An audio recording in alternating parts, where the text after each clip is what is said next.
चलिए इधर ध्यान दीजिए। आज हम लोग क्या सीखने वाले हैं?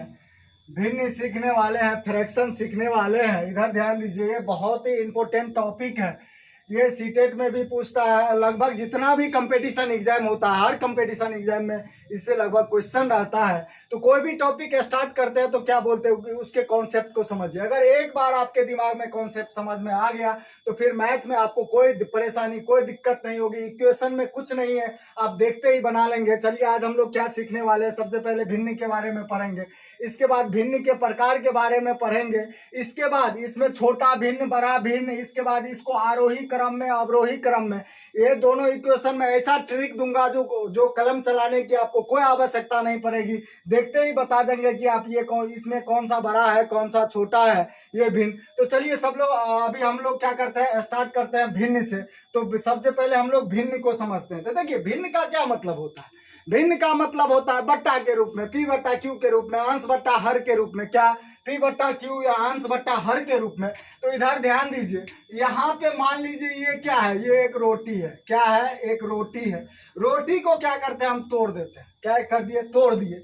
इसको क्या कर दिए, एक भाग से इधर से भी तोड़ दिए। तो कितना टुकड़ा कर दिए? इधर ध्यान दीजिए, तो यहाँ पे कितना टुकड़ा कर दिए, 1 2 3 4, 4 टुकड़ा कर दिया। 4 टुकड़ा में से किसी को एक टुकड़ा क्या किए, दे दिए।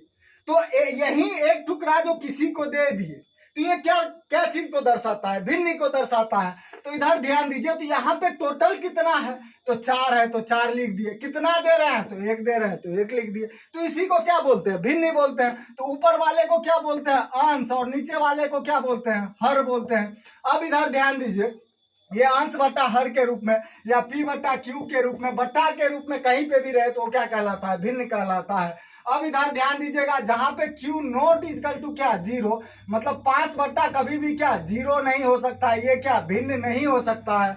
बट्टा में कभी भी Q equal to, Q not equal to क्या 0, क्यू बराबर कभी भी 0 नहीं रहना चाहिए, वो भिन्न नहीं होगा अंश बट्टा हर के रूप में।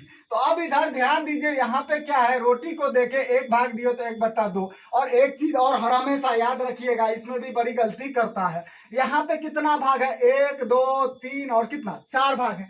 तो ये भाग जो कितना भाग है, 4 के बदला आप 8 भाग भी कर सकते हैं, 16 कर सकते हैं, 24 कर सकते हैं, जितना मर्जी तोड़िए। लेकिन जितना भी भाग में इस रोटी को तोड़िएगा, टोटल भाग कभी भी नीचे में लिखिएगा। क्या में, हर में लिखिएगा। कोची में लिखिएगा, हर में लिखिएगा। तो यहाँ पे कितना भाग है, 4 भाग है, तो 4 भाग लिख दिए।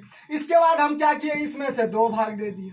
क्या किए, 1 भाग ये और 1 भाग ये, तो 2 भाग। तो ये कितना हो गया, 2 बट्टा 4। अगर मान लिया जाए 1 भाग और चलिए दे दिए, तो इधर ध्यान दीजिए, तो टोटल मेरा कितना है, टोटल मेरा है कितना, 4। तो 4 हर हमेशा क्या होगा, हर होगा। कभी भी 4 क्या होगा, हर होगा। यहाँ पे 4 के जगह 8 भी हो सकता है, 16 भी हो सकता है, 24 भी हो सकता है, 32 भी हो सकता है, उससे कोई फर्क नहीं पड़ता है। कभी भी टोटल क्या होगा, कभी भी टोटल हर में जाएगा, हर हमेशा कोची में जाएगा, हर में जाएगा। तो यहाँ पे कितना भाग दे रहे हैं, 3 भाग। तो 3 बट्टा ये क्या हो गया, 4 भाग। अब एक चीज यहीं से देखिए, यहीं से कॉन्सेप्ट शुरू होता है अंश बट्टा हर। ये देखिए, ये 3 भिन्न जो है बहुत इंपॉर्टेंट है। उचित भिन्न, अनुचित भिन्न और मिश्र भिन्न, मिश्रित भिन्न उसी को बोलते हैं।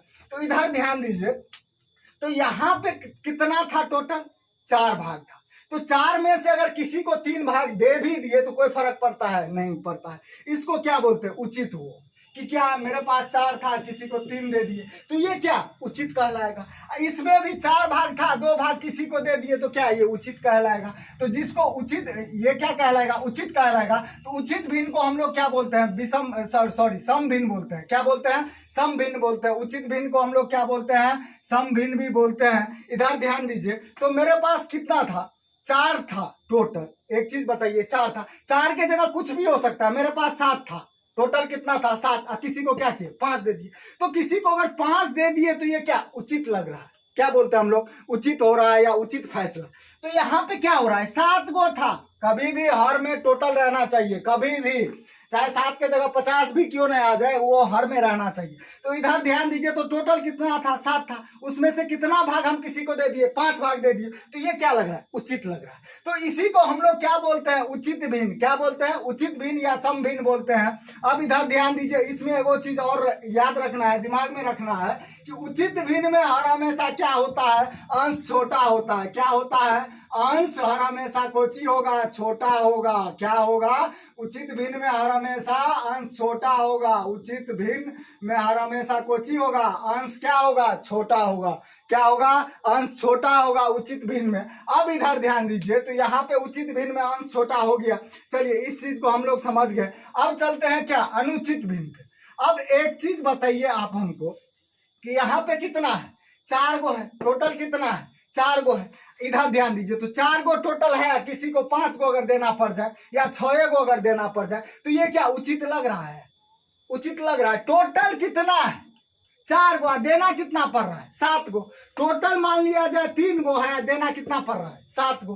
टोटल मान लिया जाए कि 5 गो है, देना पड़ रहा है कितना, 8 गो। तो ये सब क्या उचित लग रहा है आपको, आप ही बताइए। इसको ऐसे कॉन्सेप्ट में सेट करना है, दिमाग में सेट करना है। तो ये सब क्या है, उचित है कि 5 गो है, 5 गो में से 8 गो देना है, 3 गो है 7 गो देना है, 4 गो है 6 गो देना है। तो ये उचित लग रहा है। तो यही क्या हो गया, यही अनुचित भिन्न हो गया। क्या हो गया, अनुचित भिन्न हो गया। ये क्या हो गया, अनुचित। इसमें एक चीज याद रखना है, अनुचित भिन्न का हर हमेशा अनुचित भिन्न का हर हमेशा क्या होता है, अंश बड़ा होता है। अंश, अनुचित भिन्न का अंश क्या होता है, बड़ा होता है। अब इधर ध्यान दीजिए, तो इसको उचित और अनुचित भिन्न को हम लोग समझ गए। उचित और अनुचित भिन्न को हम लोग विषम भिन्न भी बोलते हैं।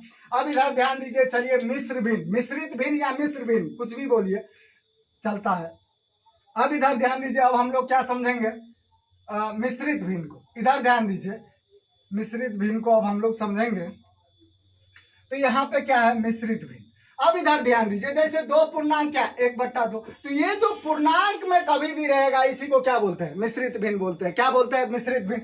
यहाँ पे 2 के जगह 5 पूर्णांक कितना, 3 मान लिया जाए कि 7, इसको क्या बोलेंगे, मिश्रित भिन्न बोलेंगे। अगर मान लिया जाए 4 पूर्णांक कितना, 8/7, कुछ भी पूर्णांक में रहे, इसको क्या पढ़ते हैं, 4 पूर्णांक क्या पढ़ेंगे, 4 पूर्णांक 8/7। इसको क्या पढ़ेंगे, 5 पूर्णांक 3/7, 2 पूर्णांक कितना, 1/2। तो इसी को क्या बोलते हैं, मिश्रित भिन्न बोलते हैं। अब चलिए हम लोग आते हैं क्या, इकाई भिन्न पे, कोची पे, इकाई भिन्न पे। इधर ध्यान दीजिए, ये भी बहुत आसान है। मेन था ये 3 भिन्न, क्या था, मेन था ये 3 भिन्न। दशमलव भिन्न का एगो टॉपिक है, एगो चैप्टर है, वो अगला क्लास में दशमलव भिन्न हो जाएगा, टेंशन मत लीजिए। इधर ध्यान दीजिए, तो इकाई भिन्न किसको बोलते हैं। अब इधर ध्यान दीजिए, इकाई भिन्न क्या होता है, इकाई भिन्न, इकाई भिन्न इधर ध्यान दीजिए, 1/3, 1/7, 1/5, 1/8, 1/10, 1/20, 1/40। तो हर हमेशा इकाई भिन्न में क्या होगा, अंश 1 होगा। क्या होगा, हर हमेशा इकाई भिन्न में अंश क्या होगा, 1 होगा। क्या होगा, हर हमेशा इकाई भिन्न में अंश क्या होगा, 1 ही होगा। क्या होगा, 1 होगा। अब चलिए हम लोग समझते हैं समरूप भिन्न, जिसको लाइक फ्रैक्शन बोलते हैं। क्या, लाइक फ्रैक्शन। अब इधर ध्यान दीजिए, यहाँ पे लाइक फ्रैक्शन और अनलाइक फ्रैक्शन को भी हम लोग समझते हैं। तो सबसे पहले हम लोग लाइक फ्रैक्शन को समझेंगे। इधर ध्यान दीजिए, मान लिया जाए कि यहाँ पे 3 मान लिया जाए कि 7, 4 मान लिया जाए कि 7, 8 कितना 7, मान लिया जाए कि कितना 10 कितना 7, मान लिया जाए कि 15 कितना 7। तो एक चीज बताइए, यहाँ पे समरूप भिन्न, जिसको लाइक भिन्न बोलते हैं, like fraction, sorry like fraction. अब इधर ध्यान दीजिए, तो इसके हर में क्या है, सब जगह क्या है, 7 है। एक जैसा समान, मतलब समान अंक कहाँ है, इधर ध्यान दीजिए, एक ही अंक कहाँ है, बट्टा में। तो जिसके हर में यहाँ पे 7 के बदला 5 भी हो सकता है। कोई जरूरी नहीं है कि यहाँ पे 7 है तो 7 रहना चाहिए।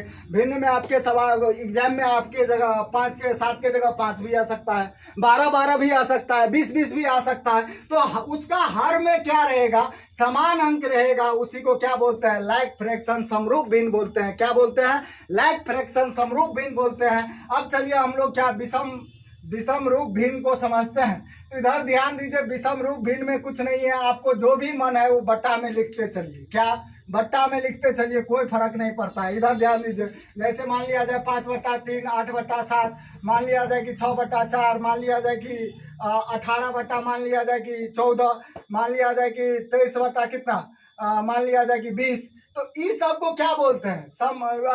विषम रूप भिन्न। क्या बोलेंगे? विषम रूप भिन्न। जो भी मन में आए बट्टा में लिखते चलिए, कोई फर्क नहीं पड़ता है। अब चलिए हम लोग मेन टॉपिक पे यहाँ पे चलते हैं। अब सबसे बड़ा और सबसे छोटा, इसमें देखिए बड़ी इसमें ट्रिक है। अगर ये ट्रिक को आप किसी भी एग्जाम में अप्लाई कीजिएगा, भिन्न वाले सवाल में 110% काम करेगा। इधर ध्यान दीजिए, इसीलिए इस ट्रिक को समझिए। ये ट्रिक से हम समझने के बाद आपको कलम चलाने की कोई आवश्यकता नहीं है। 1-2 बार प्रैक्टिस कीजिएगा, ट्रिक दिमाग में आ जाएगा। तो सबसे पहले क्या दिया हुआ है, इधर ध्यान दीजिए, सबसे बड़ा और सबसे छोटा भिन्न। कोची बोल रहा है सबसे बड़ा और छोटा भिन्न। यहाँ पे 2 क्वेश्चन ले लिए हैं, ये दोनों क्वेश्चन में बोल रहा है सबसे बड़ा सबसे छोटा भिन्न। इसके बाद इसी क्वेश्चन में बोल रहा है आरोही क्रम अवरोही क्रम में भिन्न को लिखना है, लिखे। अब इधर ध्यान दीजिए, यहाँ पे क्वेश्चन क्या है, क्वेश्चन 3 बट्टा कितना है, 3/6, 6 बट्टा कितना है 7, 6/7, कॉमा कितना 3/4, 2 बट्टा कितना है 9 है। अब इधर ध्यान दीजिए, ये क्या था, भिन्न था। अब इस भिन्न को एक बार और अच्छे से लिख लेते हैं। 3/6, 6/7, कितना 3/4, कॉमा कितना 3/4 है, ये 3/4, और 2 बट्टा कितना है 9 है। तो देखिए सबको क्या किए, ला करके यहाँ से पंक्ति में बिठा दिए, लाइन में बिठा दिए। क्या किए, लाइन में बिठा दिए। और जब लाइन में बिठा दिए तो ऐसे खाली बिठाना अच्छी बात नहीं है। तो सबको क्या करेंगे, तब तक लाइन में बिठा कर क्या बोल देता है कि लड्डू खाने के लिए। क्या खाने के लिए? तो सबको क्या दे दिए, लड्डू दे दिए। क्या दे दिए, लड्डू। और लड्डू का मतलब क्या होता है, 0। क्या, 0। अब इधर ध्यान दीजिए, तो सबको बिठा दिए तो खाली थोड़े ना बैठने देंगे। इधर ध्यान दीजिए, अब यहीं से कॉन्सेप्ट समझने लायक है, कॉन्सेप्ट को समझिए। अब इधर ध्यान दीजिए, 3/6, हाँ। अब इधर ध्यान दीजिए, तो कि यहाँ पे 6 से भाग देंगे 30 में, तो 6×5 = 30, कितना आ गया 5। अब इधर ध्यान दीजिए, 7 से भाग देंगे कितना में 60 में, तो 7 से अगर भाग देंगे 60 में, मने मन देना है। क्या करना है, मने मन। तो 7×8 कितना हो गया 56। अगर आगे दशमलव में हमको ले ही नहीं जाना है, क्या करना है, दशमलव में नहीं ले जाना है। अब इधर ध्यान दीजिए, अब इस 4 से क्या करेंगे, भाग देंगे 30 में, तो 4×7 कितना हो गया 28, 4×8 = 32, 8 32 हो जाएगा, तो ज्यादा हो जाएगा, तो 4×7 = 28। फिर 20 में क्या करेंगे, 9 से भाग देंगे, तो 2 9 कितना हो गया, 2 9 कितना 18, तो 2 हो गया। अब इधर ध्यान दीजिए, यहाँ पे अब यहीं से खेला शुरू है। अब इधर ध्यान दीजिए कि यहाँ पे एक चीज बताइए इसमें कि सबसे बड़का अंक कौन सा है।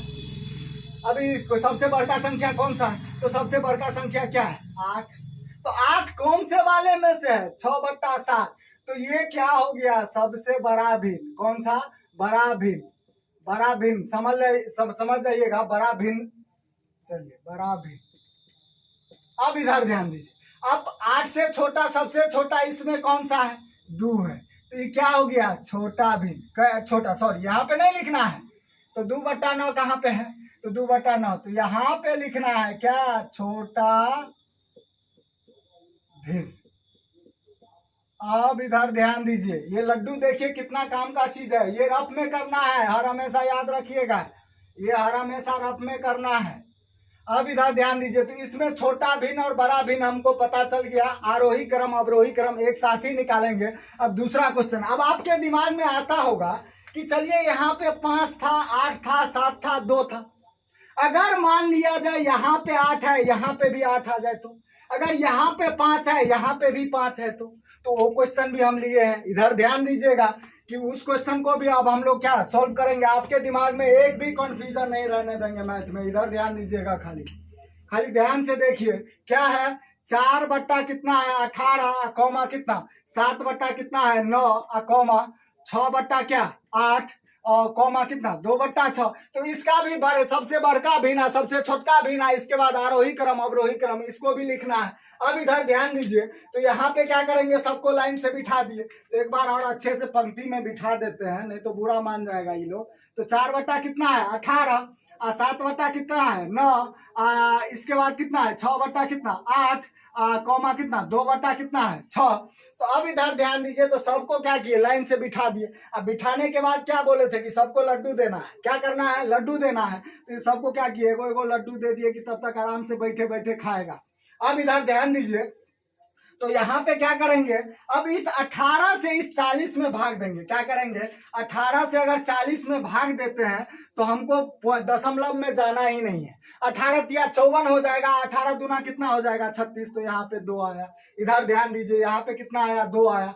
अब इस 9 से भाग देंगे इस 70 में, तो 9 7 63, 9 8 72, 8 से ज्यादा हो जाएगा। तो 9 7 कितना हो गया 63, 7 आ गया। अब इस 8 से दे दिए इस 60 में, तो 8 7 56, 8 8 64 हो जाएगा। यहाँ पे 60 है, तो 8 7 कितना हो गया 56, 7 आ गया।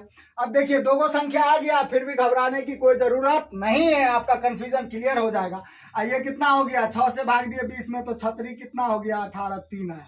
अब एक चीज आप हमको बताइए कि 2 7 7 3, तो ये तो पता चल रहा है कि 2 छोटा है 3 उससे बड़ा है, लेकिन 7 7 में इन दोनों साथ में कैसे डिसाइड करना है वो ध्यान दीजिए। तो एक स्टेप क्या करेंगे, आगे बढ़ जाएंगे। क्या करेंगे, एक स्टेप थोड़ा सा आगे बढ़ेंगे।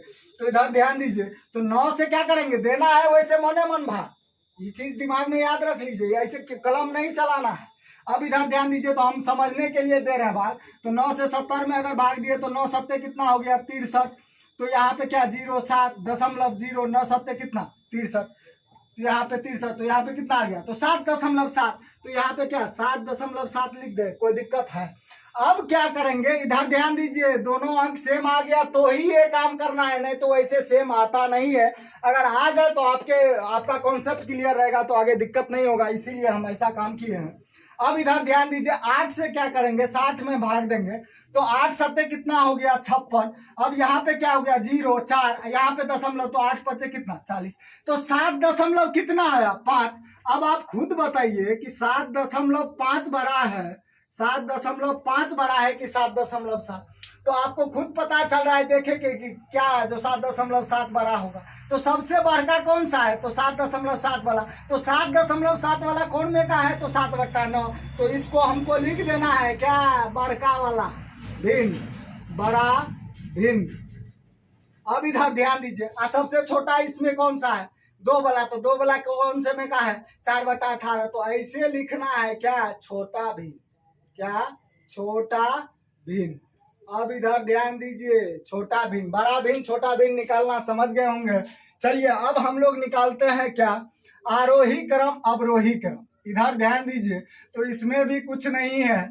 आरोही क्रम जब ये आएगा तो आप लौट चले, ये वाला फॉर्मूला खाली दिमाग में रखिएगा तो आराम से बन जाएगा, कोई दिक्कत नहीं होगी। मतलब क्या होता है आरोही, आप मतलब क्या अवरोही। अब इधर ध्यान दीजिए, इसी दोनों क्वेश्चन को क्या करेंगे, आरोही क्रम में अवरोही क्रम में सजाएंगे। स्पेस कम होने की वजह से इसी क्वेश्चन में समझाना पड़ रहा है। इधर ध्यान दीजिएगा, क्या है आरोही क्रम, यहाँ पे कर देते हैं अवरोही क्रम, अवरोही क्रम। अब इधर ध्यान दीजिए, यहाँ पे आरोही क्रम अवरोही क्रम में सजाना है। तो यहाँ पे क्वेश्चन है, देखिए ये क्वेश्चन दिया हुआ रहेगा ऐसे, मान लीजिए कि बड़ा भिन्न छोटा भिन्न नहीं पता है। अब इधर ध्यान दीजिए, तो ऐसे क्वेश्चन दिया रहेगा, आपको ऑप्शन भी दिया रहेगा, इसीलिए ध्यान से देखिएगा इस क्वेश्चन को। चलिए अब ठीक है, अब स्पेस हो गया। तो अब इधर ध्यान दीजिए, तो इसमें हमको कैसे पता करना है कि कौन सा बड़का है छोटका। सबसे पहले आरोही का मतलब समझिए। तो आरोही जब ये बोलेगा तो क्या अब लौट चले। तो चले तो किधर चले, तो चले तो सीढ़ी पे चले। कहाँ चले, सीढ़ी पे। अब इधर ध्यान दीजिएगा, चले तो कहाँ चले, अब लौट चले तो चले तो कहाँ चले, सीढ़ी पे चले। अब इधर ध्यान दीजिए, तो ये जो सीढ़ी पे जो चलेगा तो सबसे पहले सबसे छोटका वाला पे चढ़ेगा, इसके बाद ना इस पे चढ़ेगा, इसके बाद ना इस पे चढ़ेगा, इसके बाद ना सबसे बड़का पे चढ़ेगा। तो यहाँ पे अब लौट चले, है तो क्या अब लौट चले तो किधर चले, सीढ़ी पे चले। सीढ़ी पे चलेगा तो कहाँ चलेगा, सबसे छोटका वाला पे सबसे पहले, इसके बाद इससे बड़का वाला, इसके बाद इससे बड़का वाला, इसके बाद क्या सबसे बड़का वाला। तो सबसे पहले चले तो कहाँ चले, छोटका वाला पे। तो इसको बढ़ते क्रम भी बोलते हैं। अब इधर ध्यान दीजिए, तो सबसे छोटका वाला पे चले, तो इसमें हमको देखना है कि सबसे छोटका वाला है, तो फिर से यहीं पे आना है। अब इधर ध्यान दीजिए कि 5, 8, 7, 2 में सबसे छोटका वाला कौन सा है, तो 2 वाला है। तो 2 वाला कौन से में का है, तो 2/9। तो यहाँ पे सबसे पहले क्या लिख देंगे, सबसे छोटका वाला पे चले तो 2/9 कौमा आरोही क्रम में। अब इधर ध्यान दीजिए, अब इससे बड़ा कौन सा है, 5 वाला है। तो 5 वाला कौन से में का है, तो 3/6। तो यहाँ पे क्या 3/6, ये वाला नहीं उतार देना है। और हमेशा ये बात याद रखिएगा, ये फॉर्मूला है जो अपने से बना के पता करना है कि कौन सा बड़ा है कौन सा छोटा। अब 5 से बड़ा थोड़ा बड़ा कौन सा है, 7 वाला। तो 7 वाला कौन से में का है, 3/4। तो यहाँ पे क्या लिख देंगे, 3/4। अब इधर ध्यान दीजिए, इससे बड़ा कौन सा है, सबसे बड़ा कौन सा है, 6/7। तो 6 कौमा कितना, 6/7। अब रोही मतलब, तो अब लौट चले तो चल के तो हम लोग यहाँ तक पहुंच चुके थे। अब वहां तक जो ऊपर पहुंच जाएंगे सीढ़ी पे, तो क्या उतरवो करेंगे ना, कि सीढ़ी पे रहेंगे। तो सीढ़ी पे से जो उतरने लगेंगे तो सबसे पहले क्या, सबसे बड़का वाला पे उतरेंगे। कौन से पे, सबसे बड़का वाला पे, तब ना नीचे आएंगे। तो ऊपर वाला पे सबसे पहले उतरेंगे तब नीचे आएंगे, कहाँ आएंगे, नीचे। तो अब क्या कर रहा है, अवरोही क्रम। क्या, अवरोही क्रम। तो अवरोही क्रम में क्या करना है, सबसे बड़का वाला लेना है। क्या, सबसे बड़का वाला। तो सबसे बड़का वाला क्या है, 8। तो 8 किसमें का है, 6/7। तो यहाँ पे क्या लिख देंगे, 6/7। अब कौमा, अब इसके बाद इससे छोटा कौन सा है, तो 3/4 वाला है, 7 है। तो 3/4 लिख दिए। अब इधर ध्यान दीजिए, इससे छोटा कौन सा है, 3/4 है, ये 3/4। अब इधर ध्यान दीजिए, इससे छोटा कौन सा है, तो 5 वाला। तो 5 वाला कौन से में का है, 3/6। अब इधर ध्यान दीजिए, सबसे छोटा कौन सा है, 2 वाला। तो 2/9। तो यही क्या हो गया, आरोही क्रम अवरोही क्रम। चलिए, तो ये तो इस क्वेश्चन का आरोही क्रम अवरोही क्रम में हम लोग सजाए। अब इस क्वेश्चन का भी आरोही क्रम अवरोही क्रम में सजाते हैं। तो इसमें देखते हैं कि सबसे क्या है, आरोही क्रम। तो अब लौट चले, ये हर हमेशा याद रखिएगा, चलेगा तो कहाँ, सबसे पहले सबसे छोटका वाला पे चलेगा। कहाँ चलेगा, छोटका वाला पे। तो इधर ध्यान दीजिए, तो सबसे छोटका वाला कौन सा है, 2 है। तो इसका कितना है, 4/18। तो इसको क्या लिख दी, ये ए था, ये बी। तो 4/18 लिख दिए, कौमा इससे बड़ा कौन सा है, तो 3 वाला। तो 2/6। तो 2/6 लिख दिए। अब इधर ध्यान दीजिए, इससे थोड़ा बड़ा कौन सा है, तो 7.5 वाला। तो ये कितना में है, 6/8 में। तो 6 कितना 8, कौमा कितना, सबसे बड़ा का कौन सा है, तो ये 7.7। तो 7 कितना 9। अब इधर ध्यान दीजिए, छोटा से बड़ा के तरफ गए। अब इधर ध्यान दीजिए, इसमें अवरोही में क्या करना है, सबसे छोटका वाला पहले लेना है। तो इसमें सबसे बड़का वाला लेना है। क्या करना है, इसमें सबसे बड़का वाला लेना है। तो सबसे बड़का वाला कौन सा है, 7.7। तो ये कितना है, 7 कितना 9। 7 कितना 9। इससे छोटा कौन सा है, 6/8। तो कौमा 6/8 कौमा। अब इधर ध्यान दीजिए, इससे छोटा कौन सा है, तो 3 वाला। तो 3 वाला कितना में है, 2/6। इसके बाद इससे छोटा कौन सा है, तो 4/18। कौमा कितना, 4/18। यही क्या हो गया आंसर। अब इधर ध्यान दीजिए, ये कॉन्सेप्ट क्लियर हो जाने के बाद इस टाइप का कोई भी इक्वेशन आपके एग्जाम में आ जाए, कितना हो एग्जामिनर घुमाएगा तो आप लोग आराम से बना लेंगे। चलिए, धन्यवाद।